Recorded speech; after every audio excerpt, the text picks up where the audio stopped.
What's up guys, Amizirak here, bringing you a review of the ZTE Blade V7 Lite. It's a phone you probably haven't heard of. I didn't know of this phone until recently, and actually I ended up buying it, and right now I have to explain to my friends how this is not an iPhone 5. Every time I put it out of my pocket, they go like, man, is that an iPhone 5? And I go like, no, fuck it, it's not an iPhone 5. It's not a fucking iPhone 5, but you can probably tell why. I mean, look at this front. It's kind of like a larger iPhone 5, and I'm okay with that. I'm really okay with that.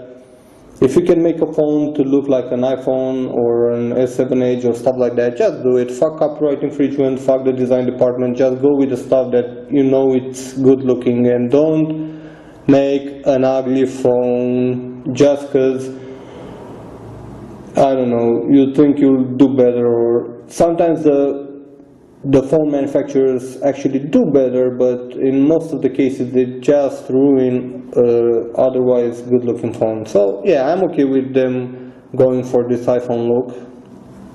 And this is a phone that won't get you pussy if you put it out at a party or stuff like that, but at least you look really good holding it in your hand. Because as you can see, it's a nice looking phone. It has somewhat premium design. So they say it's a full metal unibody phone. I'm not sure about it. I mean,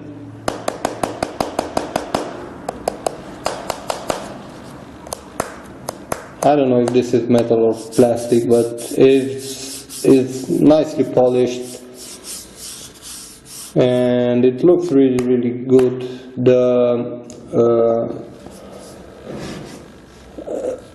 This frame right here, this is metal, this is aluminum, and yeah, it's a well-built phone.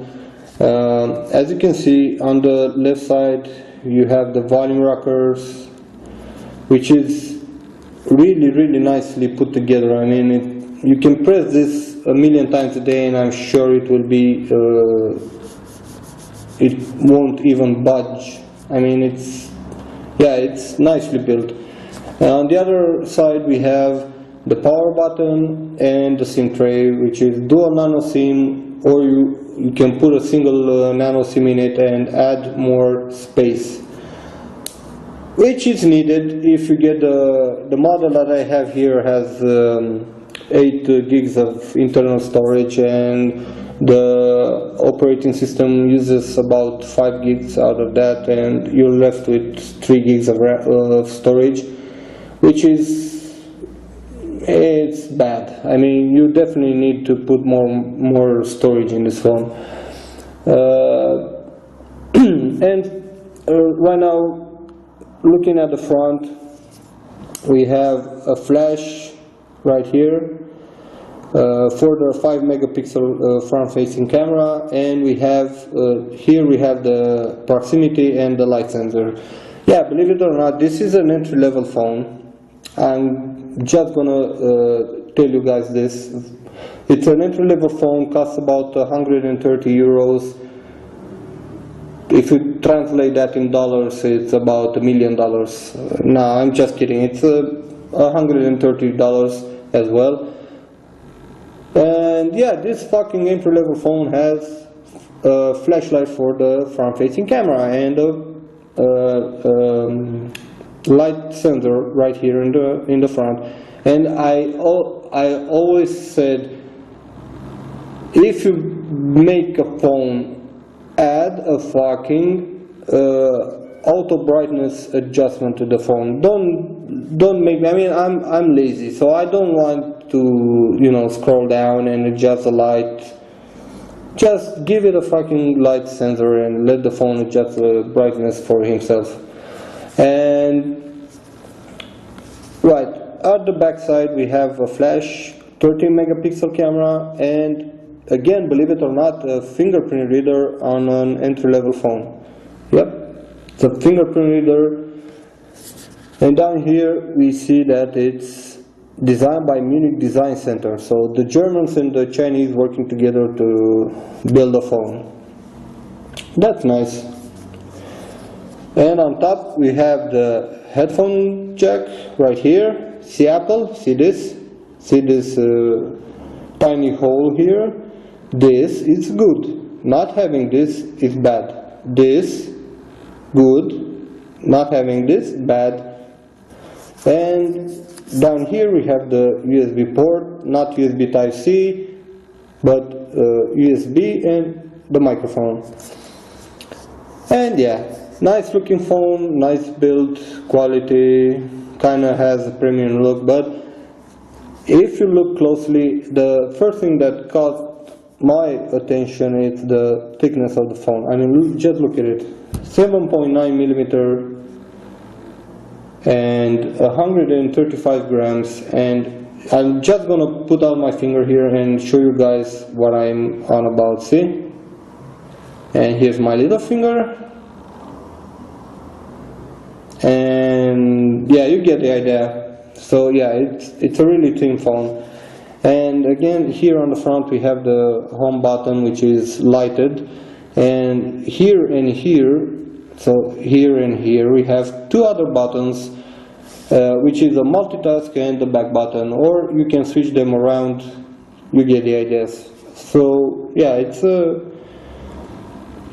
has all the stuff that the phone needs to have on the front panel here.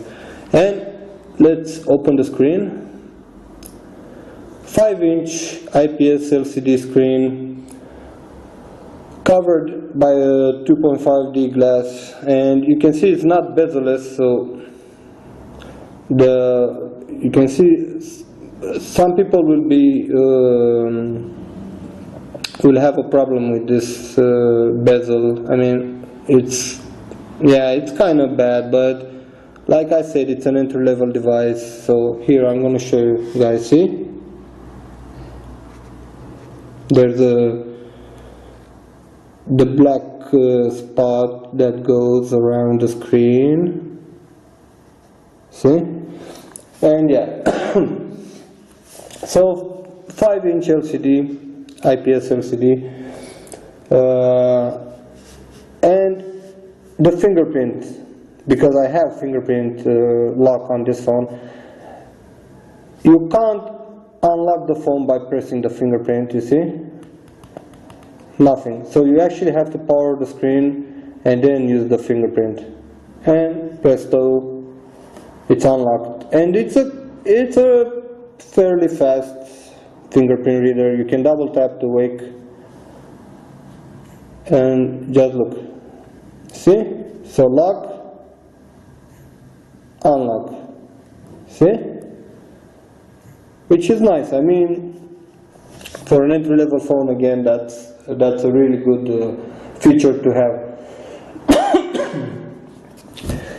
As you can see, the phone runs Android Marshmallow, and ZTE added some crappy graphics over some of the icons. I mean, a lot of pink here, and the icons look, some of the icons look different from the standard icons, but it's Android Marshmallow. Yeah, so, and you can see here right now the backlight on the buttons. So yeah, if you go to settings, you'll find the standard settings. Fuck this, fuck that, don't care about that. And we have some gesture and motion settings here. You can turn on the air gestures, black screen gestures, auto call, auto answer, pocket mode, flip to mute, and other stuff like that. And if you press on it, you'll get a nice graphical presentation of what that feature does. So basically, if you're retarded and don't understand basic English, the phone shows you how auto answer works, and you can try it. You can try it and get to know how these features work. And again, the storage, like I said, on this phone that I have, it's an 8 gigs storage. The system takes up about 5 gigs of storage, so you're left with 4 gigs free. So definitely you have to buy some storage for the phone, some extra storage for the phone. The battery, 2500 milliamps battery, it will get you to the day, no problem.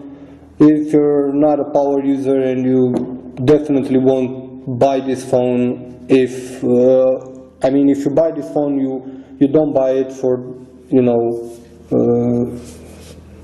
hardcore gaming and stuff like that, because fuck it, the specifications are not that good to turn it into a gaming machine. Yeah, it has a 1 gigahertz quad-core processor, a MediaTek processor, not the best one. And this model that I have right here has 1 gig of RAM. So, and the Mali T720 graphic card, so not the best for hardcore gaming.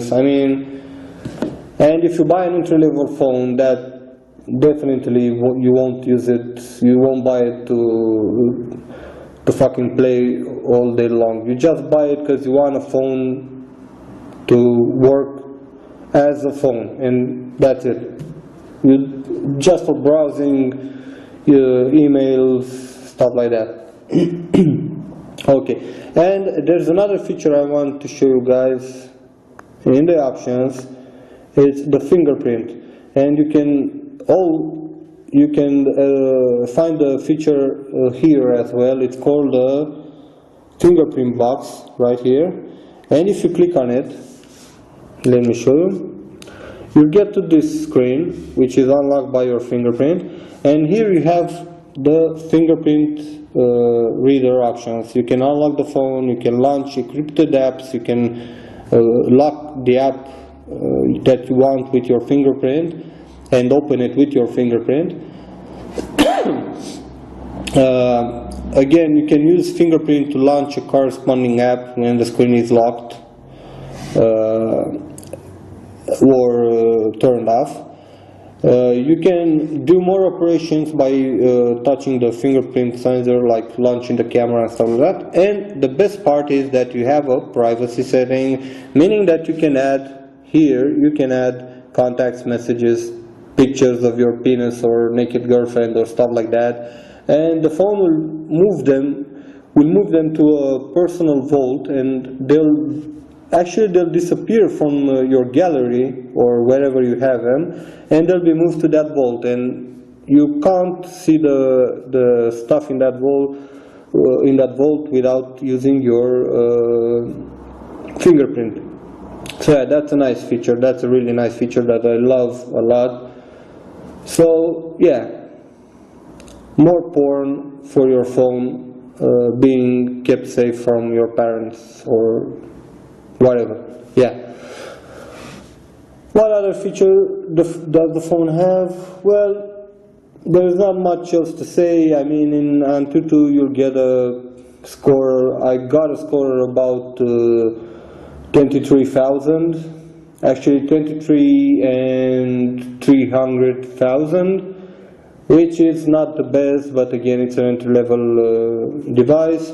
Geekbench, you'll get about, at least I had on this device, I got about 440 single core score, and about 1,000 and a little on multi-core tasking. So yeah, like I said, you don't buy this phone for its state-of-the-art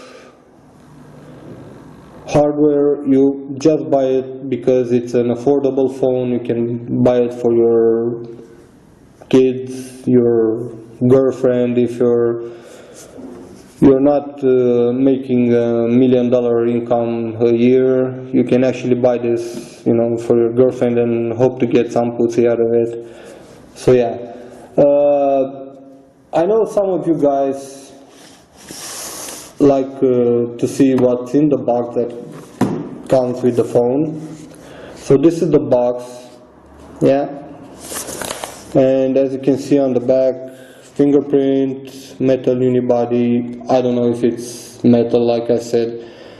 5-inch curved edge glass display, 30 megapixel, 5 megapixel cameras, Android Marshmallow, 1 gigs of RAM, 8 gigs of ROM, and you can actually, like I said, you can buy, there is another version which has 2 gigs of RAM, but it has an 8 megapixel camera, so yeah. Okay, I'll show you guys what's in the box, since some of you really like this stuff. This is the box, this is a cardboard box, a white cardboard box, having the ZTE logo, and I'll try to open it, which is kind of painful if you don't have big fingernails, yeah. And it's open, and as you can see, the contents of the box, here they are. Yep, that's what you get in a box. It's like, you know, fuck you. No, seriously, now in the box you get a lot of paper like this, see, paper, and you have the SIM key right here. And in the box you also get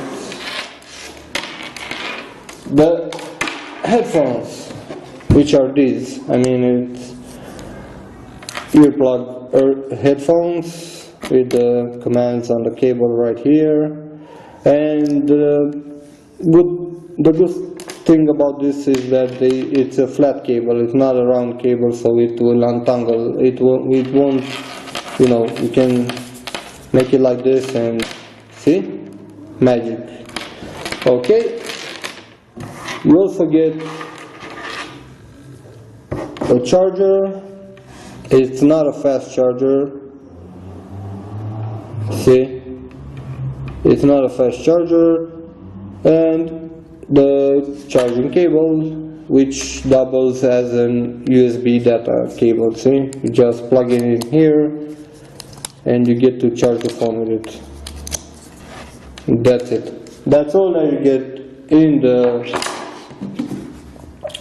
the box. And a quick camera, a quick look at the camera for you guys out there who like to take pictures of baboons and stuff like that, and pussies. And so here, this is the box. It has a really fast focus if you look at it. I mean, see, nice focus. Okay,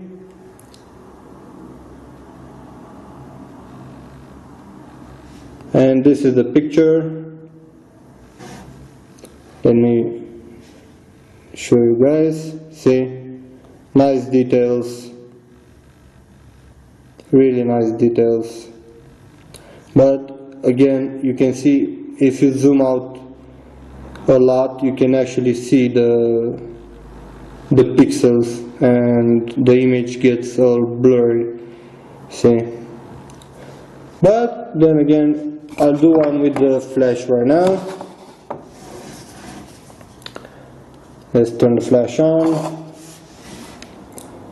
Okay, focus. Yeah, so this is the picture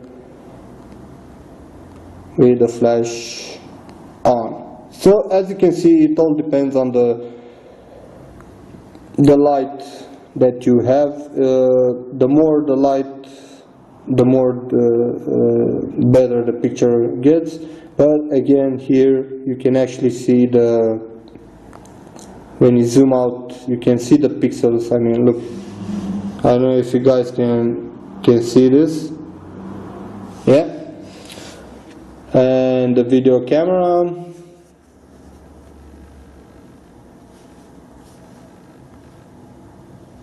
this is the video camera.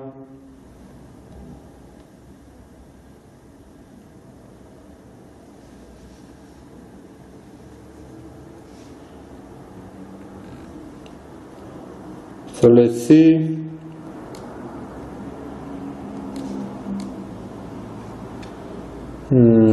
Open with video.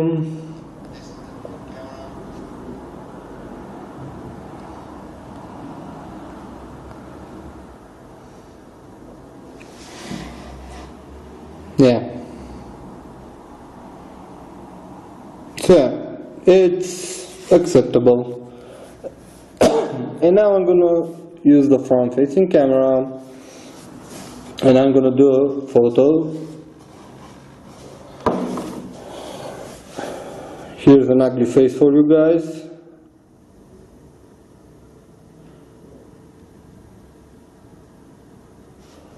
Just gonna do it again.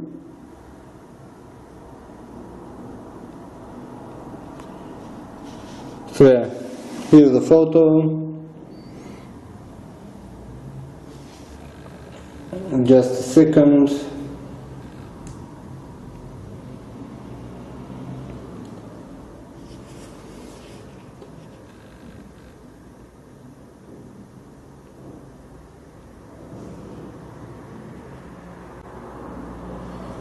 So yeah, I cropped it so I can show you the details. See, it's acceptable. I mean, for a 5 megapixel front-facing camera, it's not that bad. So yeah, that's the camera. Like I say, guys, it's an all-around good phone, and it's a cheap phone. That's all that matters, and it looks like a fucking iPhone 5. So if you like the design of this phone, if you're into design, I mean, actually you can't really miss this phone, and don't have enough money to buy something a lot more expensive, then go for this phone, because it works good. I mean, you will get some occasional hiccups here and there because of the low specs, but nothing to worry about. I mean, the fingerprint reader is working really good, and I have some the problems that I faced with this phone are, you see the multitask button. Also, if you tap it once, you can change the wallpaper, the icons, and the effect on the background here, and the color. And if you hold it tapped, you can get to the multitask window, and you can manage your apps and close them. But there are times when you press this and you're trying to hold it. Now it's working, but from time to time when you're trying to hold this, it will actually open up the fucking wallpaper quick menu, and it's really frustrating. I mean, you're trying to close your apps and you know it's not working. And another problem, for me at least, is sometimes sometimes I use a wet napkin to clean the phone, the display and the back, and be very careful with touching this fingerprint reader with wet napkins or stuff like that, because it won't work that well.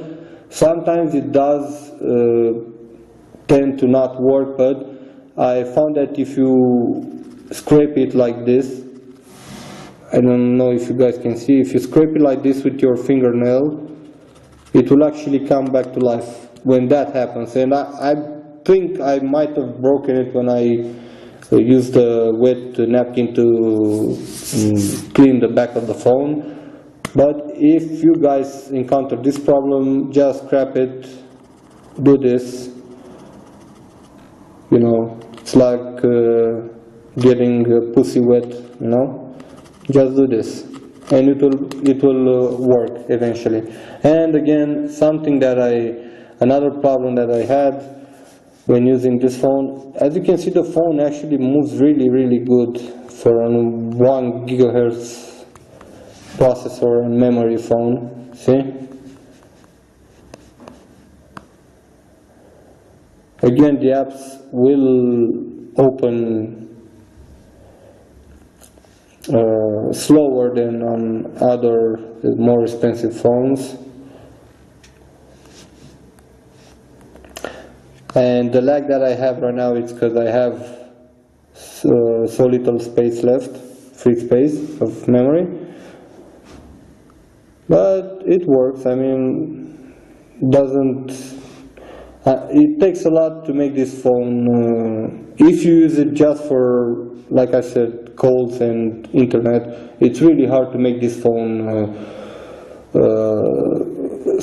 get hiccups. And yeah, I wanted to tell you that. Let me show you guys. So yeah, if there is sometimes there is a problem with the keyboard here. Sometimes you press some buttons and it will jump to another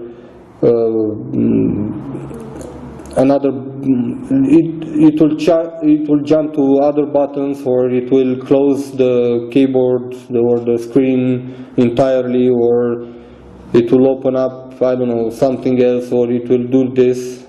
Say where you. So yeah, sometimes there's a problem with the keyboard. See, and if you type really fast, like I'm a really fast typer, sometimes you'll actually get these issues. But like I said, nothing to worry about. They disappear after some time. So yeah, this is the phone, guys. Hope you enjoyed the review. And like I said, if you want a cheap entry-level phone that looks like an iPhone 5 with a presumably metal body and a fingerprint reader and a nice display, apart from the fucking bezels, yeah. And like I said, I can't stress this enough. Look, see this? Adaptive brightness, which actually you'll find that sometimes it works, sometimes it doesn't. It has a mind of its own, but all around it's a nice phone. Dual cameras with flash and a 30 megapixel camera on the back. So yeah, it's a good phone for an entry-level phone. Well, that's all, guys, for today. See you again. Bye bye.